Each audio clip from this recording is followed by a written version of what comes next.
Hello, my name is Constantin Kogan, and I'm your host today. And we're here at Holistic Investment, and my delight here to have David Siemer with me. Hi, David. Hi, Constantin. How are you doing? We're amazing, and I want to tell you a few words about David. He's a founder of Wavemaker Partners, and technology-focused investment bank Siemer Associates, which he sold to CEC Capital in 2016. He holds an MBA from University of Chicago. He's, in my personal opinion, a polymath and a great investor in the field. And before we start asking David like all the tricky questions, I have to first present you the well-known disclaimer. That this content is for informational purposes only, and you should not construe any such information or other material as legal, tax, investment, financial, or other advice. So here we go, David. So you've founded Wavemaker Partners, Wavemaker Genesis, Wavemaker Financial, and you went a long way from being a traditional VC, specifically early stage VC, to basically transform into active digital asset investor. So before I will ask you all the details, can you please say a few words about your history? How did you end up in crypto, basically? Yeah, I mean, I've always liked emerging markets. So when I started out my career in VC in Chicago, it was kind of a nothing venture market. This is back in '95. And there was a lot of, there was some challenges of being in a new market, but there were also huge benefits, much better valuations and less picked over deals and all those kind of things. And then when I moved to LA and launched the Wavemaker Partners venture fund, which is, kind of now about a $500 million AUM venture fund, it was kind of the same thesis. Like at the time when I launched that fund in '04 in Los Angeles, there were maybe like 4 other VCs in LA. Now there's about 60 or 70, so there was so it was kind of a secondary market, it was kind of, it was an emerging market in a sense. And it worked out really well. We were huge beneficiaries and those funds did quite well because our deals weren't nearly as competitive as the Valley. Valuations were probably half. And that changed pretty quickly. By 2009, there were lots of VC funds in LA, even though there was a recession going on then. And so we looked around and we said, okay, we're seeing a lot of competition here, but we also get a bunch of LPs in Southeast Asia. So we decided to go to Southeast Asia. We launched one of the first early stage funds in Southeast Asia. It was an incubator called Wavemaker Labs. And it was but the same thesis that there's fish where people aren't fishing. Which is harder in a lot of ways, but if you kind of have that skill set and you know the challenges you're walking into, you don't have the same kind of founders that have, your entrepreneurs you're talking to that have already had 3 exits, you're doing a little bit more new people and whatnot. You're definitely making certain trade-offs, but that was acceptable to us, and that worked out really well for us.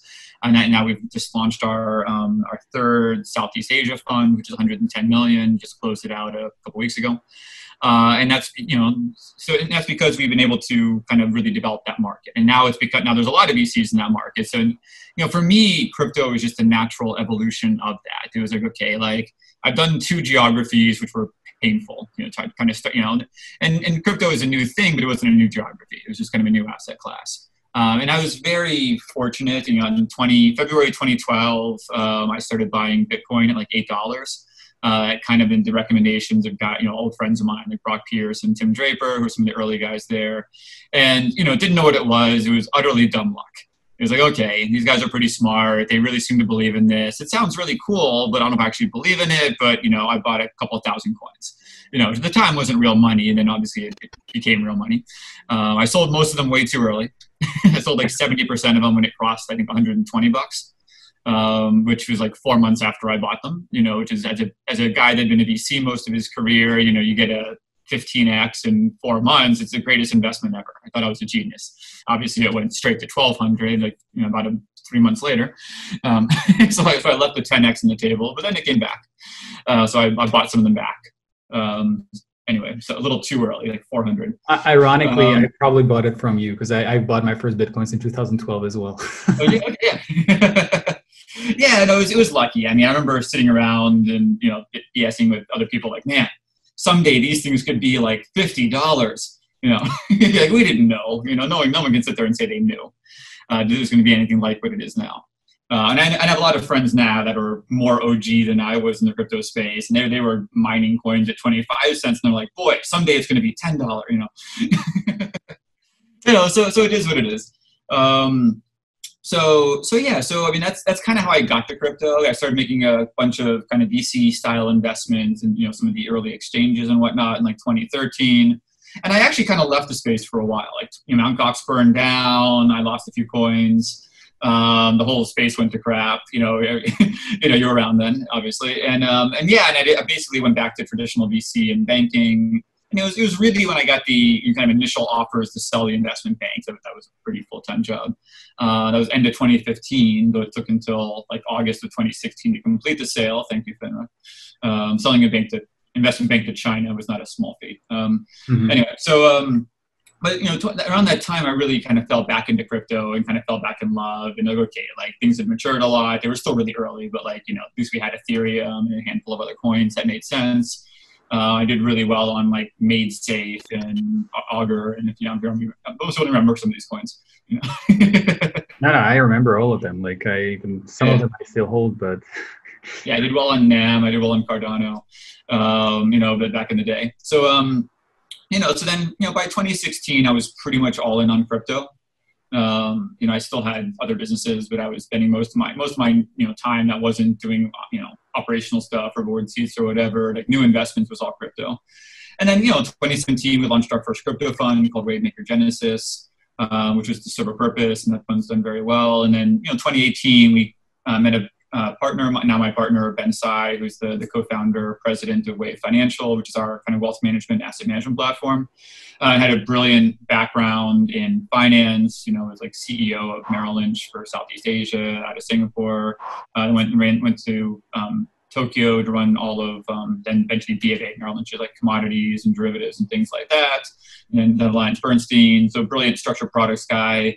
And so I met up with him in 2018 and built this new company called Wave Financial, which is, again, a wealth management, asset management platform.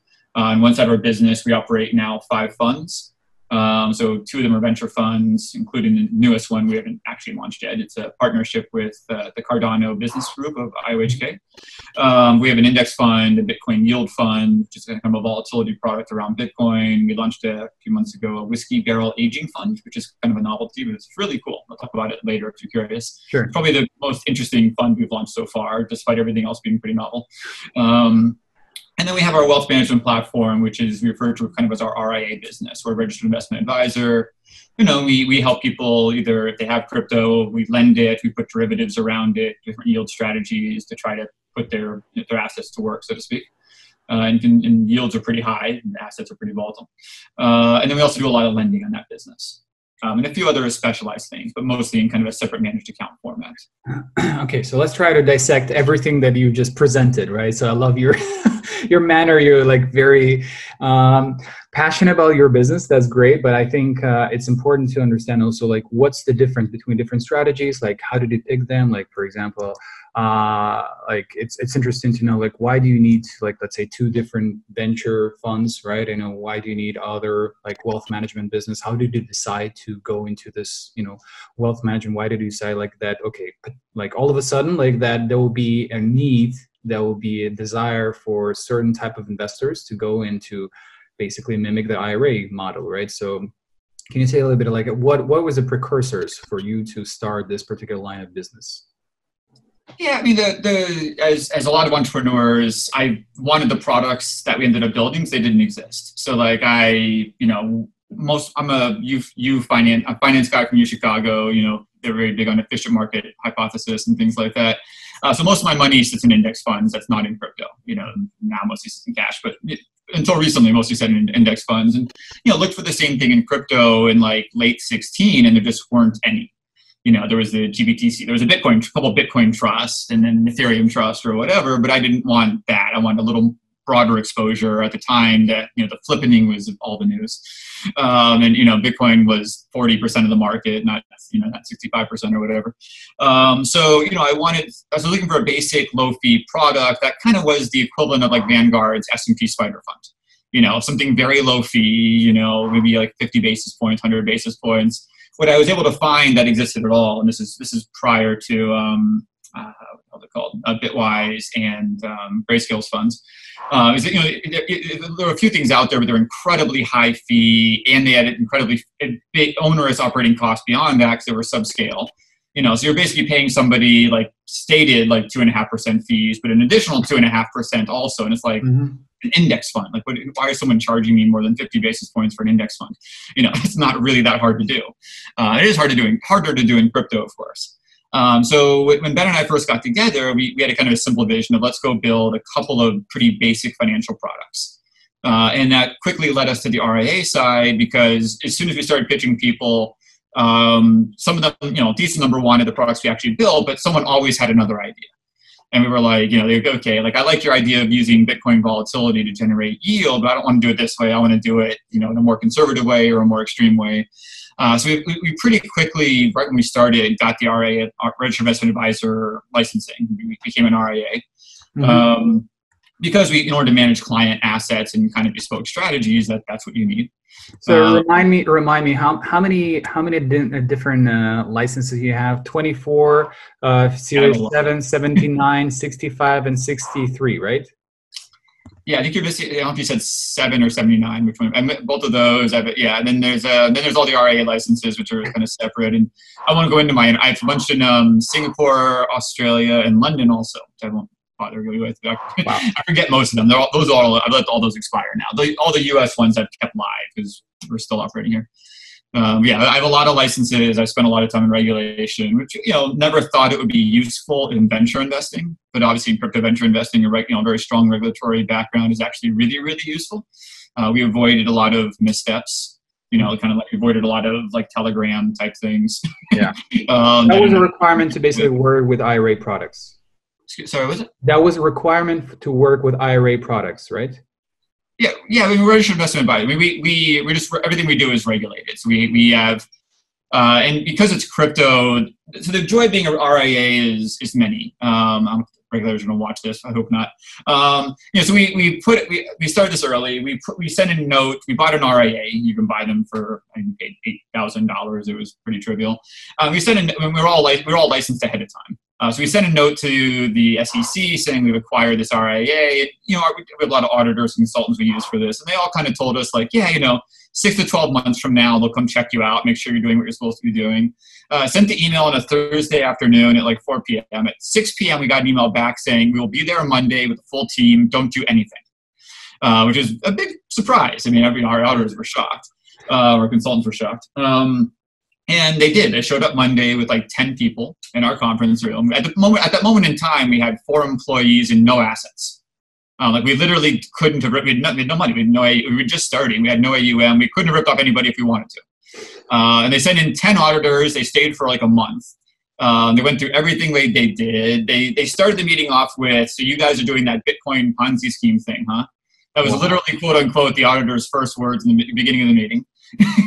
We're just like, this is going to go great. Like, what was the year? This is October of 18. Wow.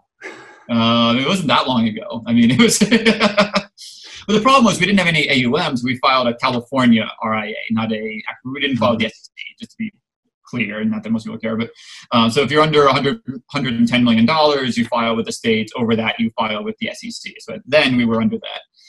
So we filed with the state, which is fine. So that we were the first RIA in California with the word crypto in their description, or blockchain or whatever. That's what they told us, at least. And that was kind of the start. And then it's just been an absolute nightmare since then. There's none of the protocols and procedures they design are built around crypto or with crypto in mind, or even remotely contemplated. So we wanted to start off as a non-custodial RIA, which is very simple to be, and most of them are non-custodial. They basically came to us and said, well, if you're moving tokens from like your custodian to an exchange to sell them, in that second, you actually have custody. You are a custodial RIA on behalf of your clients, which is there are 24 custodial RIAs in the entire country. We became the 25th. Again, with no assets under management at the time. So they forced us to become the equivalent of a custodial RIA. We do 4 annual audits, 2 of which are have to be surprise. We pay for all of them. we have to use three different audit firms to do all this because none of them can be the same firms. We're actually having the audit firms audit each other to do this. So that's just, there's a lot of joys to doing this. If I may ask you, how much is it an annual cost for you? I mean, it's not that bad because we do a lot of it in-house. I have some experience with this, but it's probably, so it's over $100,000 for sure. Probably $150,000, $200,000 just to deal with. And those are just the parent company audits. I'm not counting at all. Every one of our fund products is a Reg D offering that has its own auditor, KPMG or what you may, depending what product it is. Or, I'm not counting the financial auditors and things like that. I'm just the regulatory audits. Wow, that's impressive. So it's pretty painful. I mean, it just kind of costs of doing business. Now the good news is we don't really have any competitors. So business has been good because in the particular niche, what you're positioning yourself is basically the lowest cost, like 50 basis points, right, or less, right, or that's the unique value proposition because essentially it's a passive strategy, right? And index funds are a passive strategy. I mean, our RIA business we were talking about, yeah, I gotta be careful what I'm allowed to say, but yes, I can't even actually quote fees on a broadcast. But our intention across all of our products is to be very low fee. So definitely, I mean, no real rocket science in this, but we're kind of taking the Vanguard model. Let's make it easy, low fee. It's an AUM game. We want to go gather, a few $1 billion in assets, related to crypto. Mm-hmm. Though actually a decent amount of the assets we manage now are cash, because you can lend cash to, crypto market neutral hedge funds and Bitcoin ATMers and things upwards of 10, 15%. So we do some of that too on our RIA business, just for some of our high net worths that have lots of cash. So but everything we do is relatively low fee. I mean, a lot of our funds are 2 and 20, which is typical, but most of our things are lower. Like our index fund is 50 basis points, no performance. And just curious, there's a criticism towards index funds that because of the passive strategy that some people prefer more active strategy, and why somebody would say listen, why would I invest in something that I not necessarily understanding, and there's something that might be volatile and all the mystic, I would say delusional things that exist on the market. And some of them are fair, some of them are not. But what would you say to someone who's still hesitant, to invest in Bitcoin IRA? I mean, I don't spend a lot of time trying to convince people about crypto or not crypto. I did a lot of that when we first launched our first fund in, early 2017. I spent a lot of time with billionaires explaining decentralization and blockchains and things like that. And we got money out of them, but eventually, but it was painful. It's been a lot easier for us to go raise money from people that kind of get this. And, we kind of cast a pretty wide net just from all of our different products and funds and relationships and whatnot. I mean, I'm a believer in the future. So I do every now and then, just had this conversation yesterday with one billionaire from Indonesia. Anyway, but, I do get this conversation every now and then, and it's usually can be pretty convincing. Look, this is the future. The world, and I usually don't focus on Bitcoins. That's very hard for a lot of, I was talking to an 80-year-old Indonesian, billionaire that's, comes from the real estate world. He's never going to really buy into Bitcoin itself.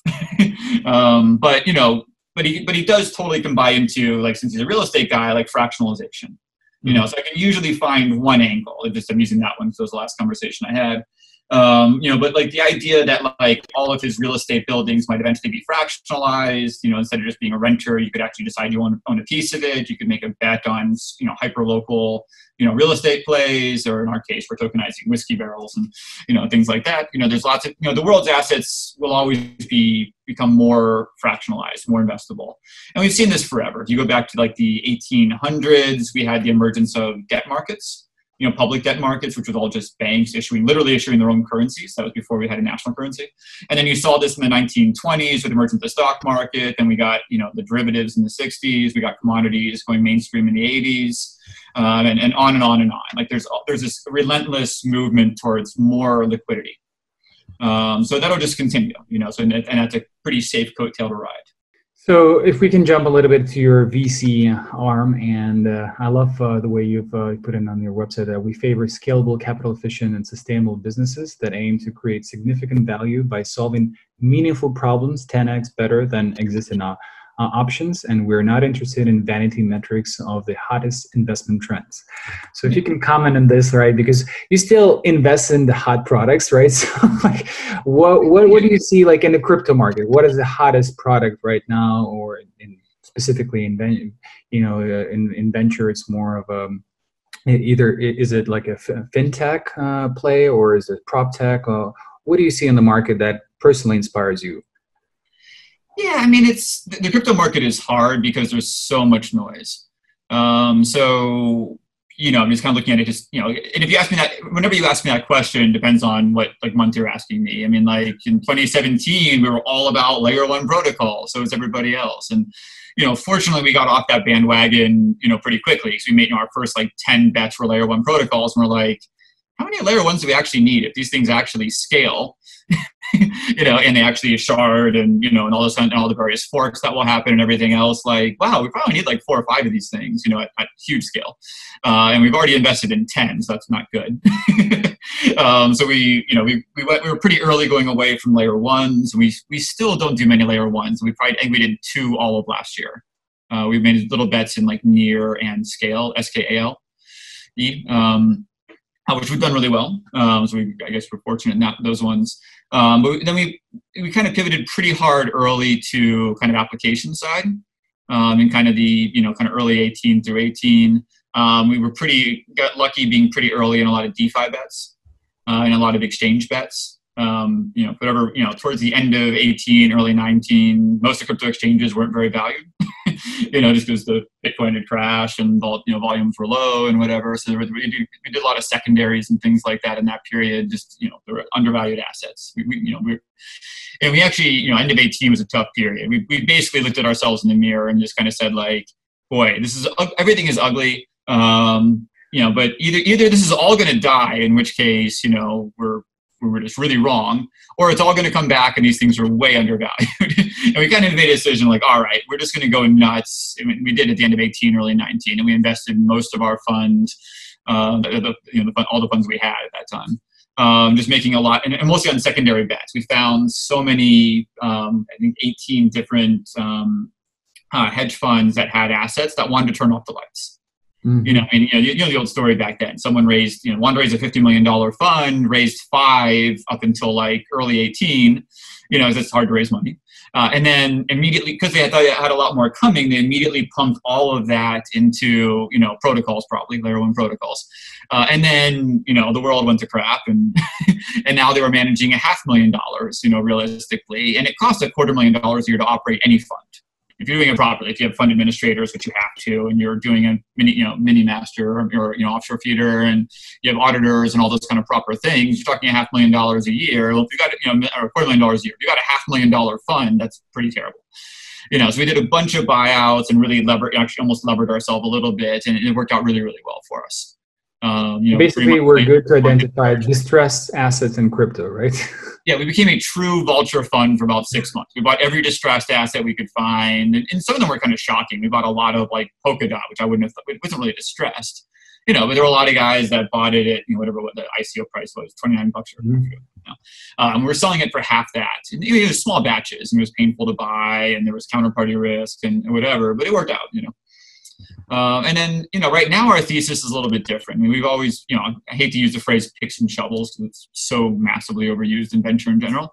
But we found some pretty interesting bets recently that don't, there aren't crypto return type bets. Like we did one called BlockRe, not called Artemis, which is an insurance MGA. They work with companies like Coinbase and Fidelity to help them audit their systems so they can get better insurance rates from Lloyd's of London or somebody like that. Really not sexy, but really necessary. Like, every major bank's going to have their own crypto platform, custodial, at least custody platform. They all have to have insurance. That's what a qualified insured custodian means. And there's no way to do it. There's this, when you go to Lloyd's and say, hey, I need insurance for my, large custodian, even if you're Fidelity or someone, they look at you and say, we have no idea how to do this. We're not in the business of, penetration testing and data, data scraping and, smart contract evaluations. And, how the hell would they ever begin to do so? So what they do is they give them a terrible insurance policy and charge them a fortune, And the insurance, and you have to buy them, but the insurance policies are totally worthless. We saw that and said, okay, someone's got to fix this. We found the best guys that we thought had a real system going, and they've actually done really, really well. Morgan Creek actually led that investment, so I give Pomp credit. We did investment one called Protego, to trust/custodian bank in Washington State with a really big operating budget or whatever. But there's a lot of things that need to come in this space. So every 6 months our entire thesis shifts. And obviously as a VC fund in crypto, you have one kind of weird thing that I've still never gotten quite used to coming from a fiat operated, venture fund world, is we hold most of our dry powder in crypto, mostly Bitcoin. So you have this interesting, barometer, which is okay. Like, especially when Bitcoin was at 7,000 recently, it's like, okay, do I want to invest? I want to sell Bitcoin at 7,200 or whatever and put it into a startup that may return me money in 10 years. Or do I want to just leave it in Bitcoin? And depending where Bitcoin is, most of the time the answer is, okay, I think I got a better shot at a 3 to 5x in Bitcoin than I do in this startup. If I like the startup, which is kind of a weird way to look at things. But it's a good rigor to a venture fund. It's an unusually good rigor, actually, as we kind of got adjusted to it. Yeah, it's actually unusual that you actually hold your dry powder in Bitcoin, which is that's quite a surprising strategy. But it seems like it's working out for you, right? That was our pitch. Our pitch was that we and all of our LPs have lots of other investments. Our usual minimum check size is like $1 million. So no one's putting $1 million in a crypto fund unless they have hundreds of millions. So our pitch to all of our LPs is, we're crypto. This is a crypto bet. You're betting on crypto. You might as well have full crypto exposure for this. In most cases, 0.1% exposure you're going to have. You wouldn't want to have partial crypto exposure. It's not that much exposure for you anyway. Have you ever thought of digitizing your VC fund? We looked at all of it. All of our funds were supposed to be tokenized a long time ago, and we kind of got left at the altar of the lack of the STO space having much vibrancy. So that's probably been our one mistake or miss or bad bet or whatever. As we originally launched, we partnered with Securities and paid a lot of money, and then eventually Vertalo and a bunch of and we actually already paid most of the cost of tokenizing all of our funds. And there's nowhere to trade them. There's nowhere with much volume. There's not much to do with them. And as soon as you do that, the tokenization costs aren't that high. Depending which platform and how many bells and whistles, $10,000 to $30,000 to get it tokenized. But then the ongoing costs are pretty substantial. You're talking, depending which platform it is, $1,000 to $5,000 a month to maintain the token, and then there's a lot of every time, a lot of different redemptions and smart contract changes. Obviously, whatever platform you tokenize on, which is originally going to be Ethereum, every time there's an upgrade, you get a whole bunch of fees from your tokenization platform, to upgrade your token and things like that. And so we haven't actually pulled the trigger on tokenizing any of them. Like the new whiskey aging fund we just launched, we made a partnership with NEM, who's one of our bigger investors. So we'll eventually build it on their new symbol protocol, which won't even be released until November. So eventually we'll start tokenizing some of these properties. And I'm a huge believer long-term in digital security funds. It just has to go that way. I have a bunch of friends, including, a lot of the old second market guys, but like Equidate and a bunch of other ones, that, there's a whole cottage industry taking people's illiquid investments and trying to distribute them. There's an investment bank whose name escapes me right now, Sutter, which is a 100-person investment bank, and all they do is sell off stakes in VC and private equity funds and sell, if you want to get rid of half your stake in a fund, whatever, they'll sell it out for you. And it's incredibly expensive and archaic and difficult, and it's a long, it's a 6-month process to sell a stake in a venture fund. One of our LPs did it one time. Not worth it, right? But it's just so it should just be tokenized. Why would a tokenized fund? when you're past the 1-year Reg D cliff, there's no restrictions. There doesn't need to be all this cost. You shouldn't need a $50,000 legal bill to sell a $5 million stake in a private equity fund, but you do today. But if I may ask you, what do you think might be a trigger so that somehow that there's still some I don't know, maybe some other bigger investment bankers or some other players in the market will join, that will even those funds that were already tokenized, they will become more liquid. Do you see that happens? Yeah, it's very regional. So my co-founder Ben, he spent 12 years with B of A in Tokyo, and Japan is probably the market that will first tip. We're part of the two organizations, the JSTA and the JSTOA, I think. There that are, there's two groups. There's 12 big banks in Japan, like 7 are part of one and 5 big banks are part of the other. And they're platforms for figuring out tokenization. And they also, most of those groups, like the Nomura's and Rakutens and all those guys, invested into like Tokenize and a whole bunch of other issuance platforms. That's probably the one country, there's reasons for this, there's some challenges, but it's probably the most forward country right now as far as leading the charge on making rules around STOs. Their FSA, Financial Standards Group, whatever, has already put out lots of guidance on how these things would work, how they would transfer, what the lockups are, and it's pretty intelligent the way they've designed it. Singapore is kind of close behind. They kind of were at the forefront, and then they kind of hit pause because there were some issues.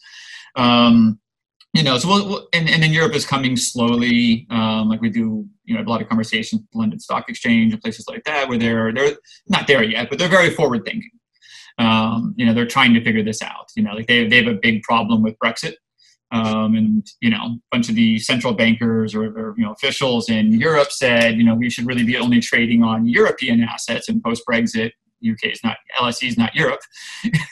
So they know they're going to get hit with a revenue fall, big one, a really big revenue shortfall. If it bears out, so they've got to kind of figure some other things out. And they're a huge company. They're a 60 billion market cap company, so they'll figure it out. They have their means, I guess, say it that way. But you're kind of seeing a lot of, in several places, you're seeing the right kind of impetus, to make changes, and regulatory is just one piece of it. But it's a huge piece. It's the gating piece. Like in the U.S., there's none of that. We like to joke that even though we're U.S. centric, we actually kind of avoid this market. Like a lot of our funds, our index funds, our Bitcoin volatility product, we actually don't target U.S. investors, because if we raise more than 20% of those funds from the U.S., they become Reg D funds, and otherwise they're known as Reg S funds, which are funds that largely stay out of the U.S. And as soon as we become a Reg D fund, we have a lot of problems. We have all sorts of lockups and scrutiny and limits on transferability, and KYC goes crazy and everything else. So this is still one of the worst countries to try to do this kind of stuff. Advertising, come to US. Yeah. Well, no one's coming here now anyway, thanks to COVID, and we can't go anywhere there. So Reg S is like 3-month lockup, right? Yeah, depending. Well, it's basically 0.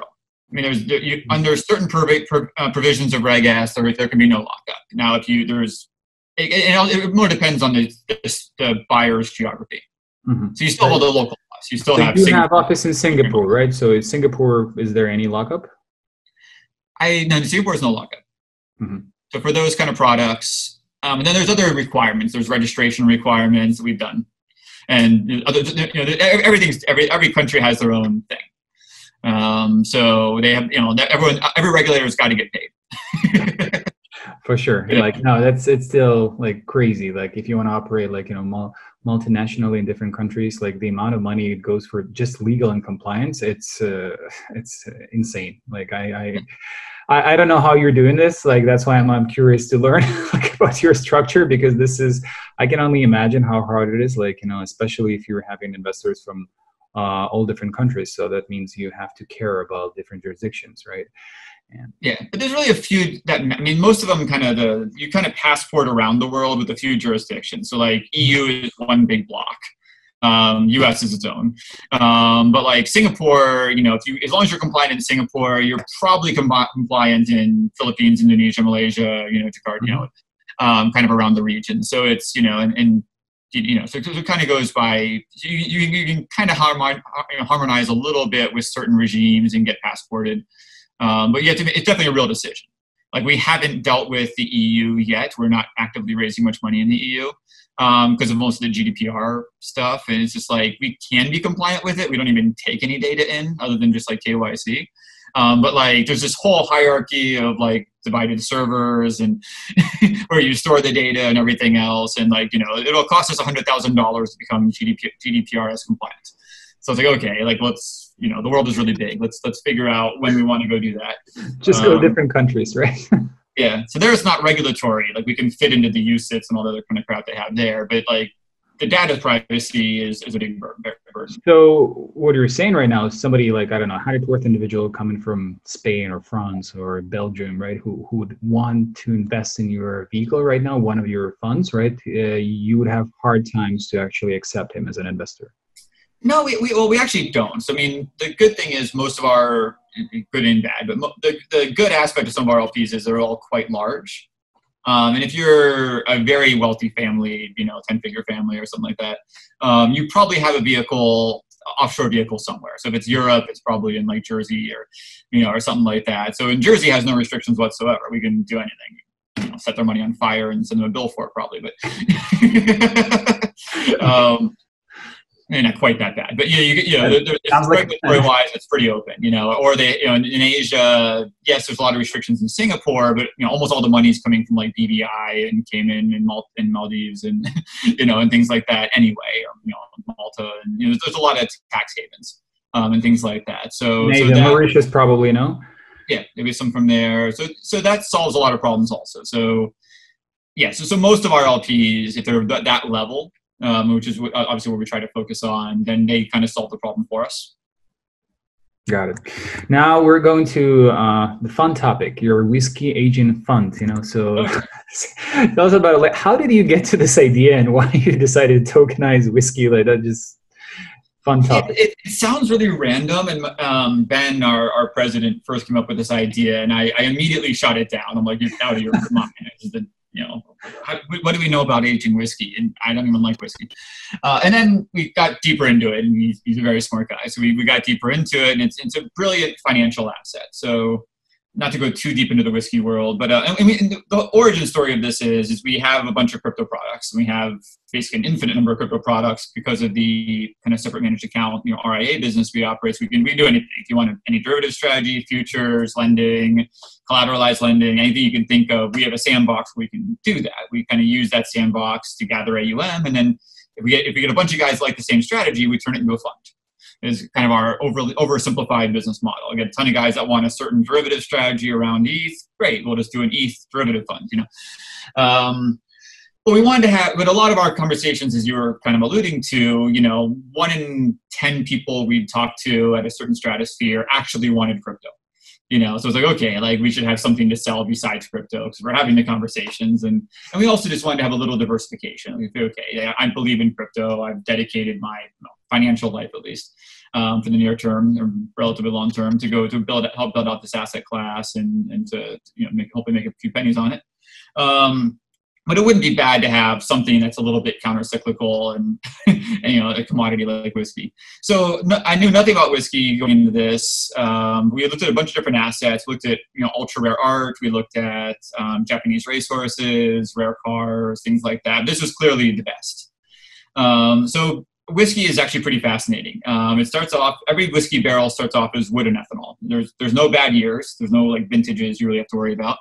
It's just ethanol. Ethanol is corn.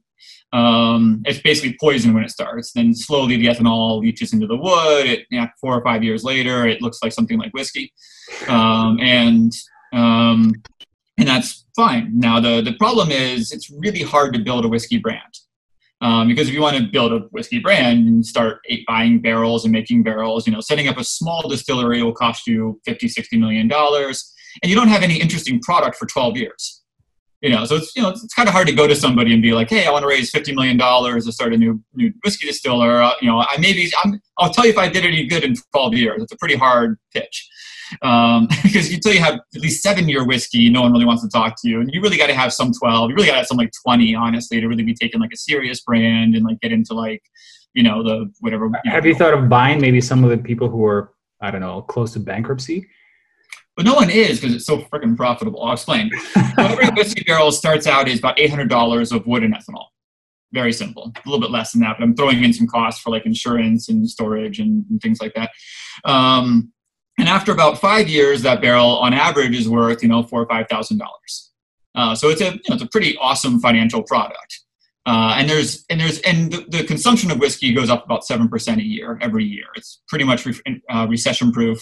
I mean, it's we pulled all the numbers from like the 90s and '08 and whatever, and like there was a 0.5% decline in '09 in whiskey sales, and every other year it's been up 7-8%. So demand is huge. I'm sure. And then the COVID era, I think it's increasing even higher, right? Maybe, yeah. We'll find out. We're not going to sell any barrels for 5-6 years, so it doesn't really matter what's going on right this second.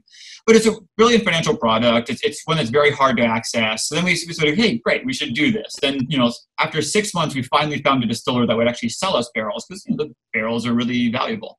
We talked to like the Jim Beams and McKellens of the world and whatnot, and they're just like, we'd never sell a barrel of our whiskey. Like, it's gold. Like, I mean, keep in mind, a barrel makes about 250 bottles. So $800 is about $700 to start. So call it like $3 a bottle in raw cost of whiskey. And, the distiller we're using is called Wilderness Trail. They're excellent distillers. It's a smaller distiller out of Kentucky. Their 7-year stuff sells for $65 a bottle retail. So it's a nice margin product. Now, fortunately, these Wilderness Trail guys did a huge expansion. They doubled the size of their facility, took on a lot of debt to do it. We went to them and said, okay, like, let us buy out the first year capacity, which is roughly 25,000 barrels, $20 million. We'll give you the money now. You don't have to, it'll help, you'll make a nice little profit on that. It'll offset a little bit of your debt.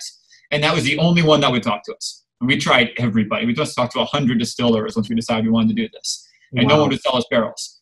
100 distillers like literally declined the offer? Oh, yeah, no one would sell us barrels. We thought we were offering stupid pricing. But yeah, I mean, and it was at 100, it was 60 or something like that. But it was lots and lots of distillers. I mean, there aren't that many, I guess. But and then, again, the challenge is it's just it's a very hard space to enter. So if you have a distiller and you're making money, then you're not going to do this. We happened to find a couple of guys that had probably overextended their business a little bit, and then anyway, so we got a lucky situation. We have this 25,000 barrel allocation for the first year. We're raising a fund around this, but it's, I mean, again, no one knows the future. All the disclaimer you gave earlier, like, past performance is not future results. But over the last 30 years, the worst performance would have been that $800 barrel after, say, at year 6, going to like, 4,000 or 5,000. And that's even for like relatively, there's different levels of ethanol and different qualities of wood. And I'm even throwing in like some shitty producers. Wow. Is there any other risks that you should anticipate? I mean, the risk is supply and demand. I mean, there definitely is more barrels going into production all the time. Demand goes up 7% every year. So you're seeing more supply coming online. It doesn't seem to meet it. I mean, what gave us a lot of confidence is because we talked to some of the biggest guys, the Diageos and whatever. The good news is it's a very, how do I say this? I'm not using the wrong term. It's kind of an oligarchy. Like, no one wants to overproduce. Like, again, like Jim Beam, Jack Daniels, McKellen, like, they could triple production. Like, they have access to financial markets. They could borrow billions of dollars and create enormous amounts of whiskey. But all it would do is crush the whole industry. Like, again, why would anyone want to screw up a 90% margin business? They're all greedy, don't get me wrong. They all want to hit their quarterly results and everything else. So they are expanding. And I guess the risk of this fund is we could get stuck, meaning they expand so much and the recession lasts a really long time, or I don't know, some study comes out and says whiskey causes cancer. Possible. It doesn't seem likely, but there's, you never know. I mean, and then you can see a massive reduction in whiskey demand. We're actually doing Kentucky bourbon. So it's anyways, it's a really cool product. Like, I'm putting, I did put a decent amount of my own capital in it and some of my family capital. Like, it's a great asset. Like, no one knows the future, who knows? But like, I've rarely seen anything with that kind of promise. And you're in the VC game also. I mean, the average VC returns, which are pretty horrific. The average fund returns 1.6x after fees after 12 years. I mean, so 4% a year. Yay. This is if the past is equal, be able to equal that in the future, you're talking close, to 20-30% IRR, which is unheard of. The best VC funds don't do that. They rarely do that. So this brings me to another question, which you've touched a very interesting topic. So from your experience, and I'm sure it's pretty enhanced, very practical experience. Like, how would you advise an investor to due diligence a VC fund? because it's sometimes, especially when they're starting, right? And like it's A plus 2 years, like it's a long-term, it's vision. Okay, people probably already, they were like great entrepreneurs. They have some track record. They have some, great allocates. Like that's all amazing, but you cannot see the results, right? So you trust them, and then you see those returns, and in 10 years you think, oh my God, like why did I do that? So how would you offer to due diligence a VC fund? Yeah, so I've done this, and I'm a pretty contrarian. I very strongly encourage most people not to invest in VC funds. Which is, our numbers are quite good. We've had multiple funds with, I think I can say this, 5x plus returns over their lives, which is good. That's great. But again, the average VC fund is terrible. And if the biggest indictment of the venture space in general is you subtract I think it's the 8 biggest exits, company exits, not fund exits, from the VC landscape, the average return is negative. So if you weren't in one of the funds that had one of those 8 companies, like your odds of making much money in VC are really low. Yeah. Which is why, Sequoia has the brand they have, and Benchmark and a few others. And a lot of them used to have really big brands, the Kleiners and whatnot that have lesser brands now. Still big brands, but not what they were. And the other thing that's important about VC, most people don't really understand is, size matters. Like smaller VC funds, if you look at all the returns across the VC landscape, small funds massively outperform large funds. And it just kind of makes sense. I mean, like the biggest challenge in VC always is it's a scale problem. Like if you're a really good early stage investor and you do an awesome job with a $20 million fund, you don't make much more than wages. Even if you produce a 3 or 4x on it or whatever, it takes you 12 years to fully get all your exits and everything. I mean, it's a 4-year investment cycle, but there's a lot of hurting after that. And so what most really good VCs do, because they want to make money, is they start off with a small kind of micro VC fund. They do a really good job, get lucky, whatever. And then their next fund is an A-round fund, a 9-figure fund. And if they do a good job there or get lucky or whatever, then they go in and do a $500 million fund for their next fund after that. But they kind of leave the realm where they were most successful. And the old joke in VC is, your first fund, you usually get 2 VC funds before your career is over. You get a first one, you can usually show enough vanity metrics, meaning you can BS people about your up rounds or whatever, to kind of show some progress. You get a second fund, and then if you actually good, you'll get a 3rd, 4th, and 5th, and I know we've got a bunch of them now. But if you're not good, you'll probably get the second one anyway because there's no real results from the first one, and you've built the LP relationships and whatever. But it's and most and also the biggest problem in VC, and I'm jaded. I've done this for too long, and that's kind of why I've pivoted my career a little bit recently, doing more of an asset management platform. Is all these paper gains are kind of BS. Like I have a lot of VC friends. I won't name names. But you look at their track records a lot of times and they're like, oh yeah, but it's all paper gains, and paper gains have a tendency to reverse, and, especially when a massive recession comes. We were very fortunate at Wavemaker early on. Our first LP-based fund we launched in early 2008. We raised a bunch of capital and we hadn't deployed much, and the world went off a cliff. And for us, that was obviously the greatest thing that could ever happen. Like we deployed the fund pretty quickly between 2009 and 2010. And, you could write any deal terms you wanted then. No one was liquid. No one was writing new checks. And we did deals with 3x liquidation preferences on an 80% down round or whatever. And our entire thesis on fund 2 was that the company will probably survive. Okay, the company just survives. Even if it's damaged but survives, we're going to make 5 times our money back. The way we just structured it, just from a structuring deal standpoint, and that worked. The market is so overcrowded now. I always roll my eyes when I talk to my friends who are like, oh yeah, this company just raised, a $200 million round at a $1 billion valuation. Not right now, going back 4 months ago. You just kind of roll your eyes and that's great, but the metrics don't justify that. There's way too many dollars chasing these things. There's no way you could exit that company at a third that valuation. If you had to fire or sell it today, there's just no chance. So you're part of this thesis, as Naval Ravikant mentioned this, several other major VC names as well, that right now the market is overinflated, right? So it's not justified. There's more like SoftBank games, like with WeWork, with other, famous products. We're not going to throw all the names, but like those things that you also consider that it's probably right now at the point where, just artificially inflated, right? Yeah, there's way too many dollars out there. The only way to get your 2 and 20 is put dollars to work. So if you don't put dollars to work, you're not going to get it. You don't call it capital. And there will be a great time to be a VC investor. It's probably in about 6 to 12 months when the market really does crash, which I'm guessing it probably will with all the stuff going on and unemployment and everything else. But investors, in the old joke, investors always time things poorly. So the last couple of years, you've seen these huge floods into VC funds, and we're probably at the cliff.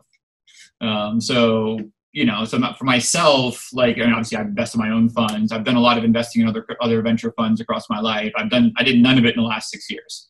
But I'd love to again. The market crashes. Where Dow goes down by 50% or something. I would love to pour more money into the VC asset class in that parameter. Like if suddenly the world seizes and companies are heavily undervalued, that's a great time to be a VC investor. So what is your prediction, if I may ask you, what's going to happen in, like you mentioned, 6 to 12 months, what's going to happen? Recession, we're already in the middle of recession, right? So you just predicted that things will go worse. I'm a pessimist on this cycle. I actually kind of always am, but I'm utterly just utterly beside myself that the S&P keeps hitting new highs. With the unemployment we have, with the GDP downturn, with how is it possible all the stocks are up? This is insane.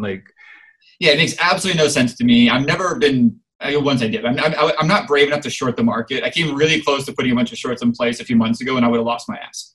So it's good. I'm a coward, I guess. And it's also just one of those things. The one truism of the market right now is don't bet against the Fed. The Federal Reserve can prop things up for a very long time, and they're doing it right now. You look at the stimulus bills. At least $3 trillion, in my opinion, in this country, at least into $3 trillion in stimulus is going to go out, not in one shot, but probably $1.5 trillion now, and then another $1.5 trillion, 4 months from now. And if you think about $3 trillion, there's 300 million people in this country. Do the math.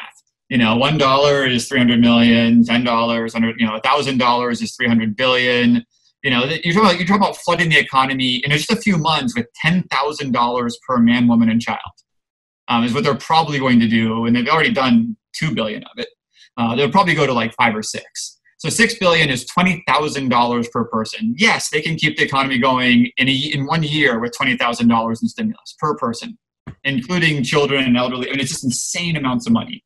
With 130 million families, so do the math that way. It's $50,000 per family. Is what the kind of stimulus they're actually pumping into the system. They're just utterly insane numbers. So yeah, they can prop up spending, they can prop up a lot of things for a while, but how long can that last? My guess is it can last until the next election. Which is come January, hopefully there's a regime change, my opinion, not to get political. But once the election is over and whatever person's in power, it doesn't matter which side, quite honestly, the brakes are going to come on, and they're going to be like, we can't do this. Even we can't print money at this scale. And that's just the U.S. You look at the rest of the world, you're probably talking $20 trillion in quantitative easing across the entire planet by the time they're done, which is, just ungodly sums of money. The whole global GDP is 75 trillion. It's an ungodly amount of money in debt to add to everyone's balance sheet. So no matter what, in January, the spigot's going to turn off. It doesn't matter who's in power. People just, the debt markets just won't bear it. And when that turns off, this is all going to crash. And I'm hoping Bitcoin is truly the counter-cyclical asset we all dream it is. It seems to be. Obviously, right now it's seeming a little better. It didn't seem so good in March, in the flash crashes. So, that's kind of why I'm here. It's okay, I don't know if I'm right. I haven't exactly feel like I've been proven right on crypto so far, but do it okay. But at some point this has to all burn down. There's just no chance. And we'll still, even if, they can keep the spigot open through then, but we'll still have 30 million people additional unemployed in January. And the spigot will turn off. There's no one who have the intestinal fortitude at that point. Yeah, I hear you. The problematic part that most of the things you've said, I've agreed with them, and that's yeah, that's not easy for people to expect in 6 to 12 months. Like even more dire situation on all levels. I know, like we can only imagine what is going to be like what's going to be like for the average family, right? And it's not like one thing is like kind of like politicians. They don't care too much, right? And their lifestyle probably not going to change dramatically, right? But we're talking about the working class people. That's going to be a completely different story, and we're going to see probably a lot of turmoils. But on a positive note, right? So I know that we have to switch, something and talk about the positivity, because I know pessimistic and skeptical views are good because they bring more reality to our worldview. But I know that you're also big in happiness psychology, right? And can you tell me, do you have like your favorite book, right, that you like, not necessarily in crypto or finance, like that inspires you, gives you like maybe guidelines in life? Yeah, I mean, one of my hobbies, which is probably a strong word for it, but is positive psychology. So for whatever reason, I was going through a divorce. This is, God, 13 years ago, more than that. Anyway, I'm old. Anyway, I was always kind of a psychology buff, but I kind of fell into the kind of a small cadre of professors and writers that were, studying this. It was then a very much emerging field called positive psychology. So most of psychology is about the opposite. It's, if someone's depressed, how can we make them normal? And positive psychology is, okay, you're normal or close to normal. How can we make you really happy? And it's for whatever reason, people just aren't wired to kind of think that way in most cases. They're kind of more problem solving as opposed to kind of strength building. But I met a guy named John Haidt, who's the author of a book called Happiness Hypothesis. I met him just when he was publishing this. He's a brilliant guy. It's an incredible book. If I give anyone a good plug. And and it really talks about kind of the evolution of happiness, the prefrontal cortex, which determines your happiness. Some people win the prefrontal cortex lottery, as they kind of call it. They just have a naturally higher happiness set point than other people. And it turns out I'm not one of those people that won the lottery. That's kind of a naturally happy person. But there's ways you can make yourself, better there, which is goes into all sorts of studies of gratitude and flow and fulfillment and purpose and things like that. And I'm not a touchy-feely person. I'm a through and through finance guy. But for me, it actually put some life lessons into me that were incredibly powerful. So I was going to plug any one book. That's always the one I plug. Happiness Hypothesis by Jonathan Haidt. Beautiful. I'll share this then. I believe in positivity, and I think that the more you wire yourself towards positive thoughts, the better results you can have. I not necessarily share the opinion that we are naturally someone that's happy, because there's so many things that can go wrong. Even if you're born in in a wealthy good family with good ethical and moral compass, it doesn't guarantee you anything. You can still get to a bad environment, and then all of a sudden goes into a cliff, right? So but I do believe that no matter what happens in your life, if you actually apply those positive thoughts and affirmations, that can basically give you the survival an opportunity from any situation, right? And I also believe there's a famous quote from Nietzsche, I think I've shared recently. So if you know your why, the how is is always doable, right? Basically, I rephrase it a little bit, but that's the essence of it, right? So we understand why it's happening to us, and then I think it's much easier to be positive about it, and to understand what are the lessons can be for the humanity that we're going through this recession and different other political turmoils, and it goes to simple, micro level, to our families, to our close friends. Yeah. Yeah, so David, I would love to talk to you, probably for 1 more hour, right? Because we have a very, vivid and great discussion, but I want to be also respectful to the format. And I really do appreciate your thoughts and your vision. I think you're definitely incredibly well-versed and successful in this and what you're doing. And I wish you sincerely success even more in all your funds, in your whiskey project, and in your personal life, to stay more positive, to find great people around you. And I will share this video, all the links that we've added, like Wavemaker Financial, Wavemaker Partners, and all the other like notable mentions, right? So thank you for this interview. Yeah, thank you. This has been great. Really appreciate the time, and yeah, I can't wait to see the result.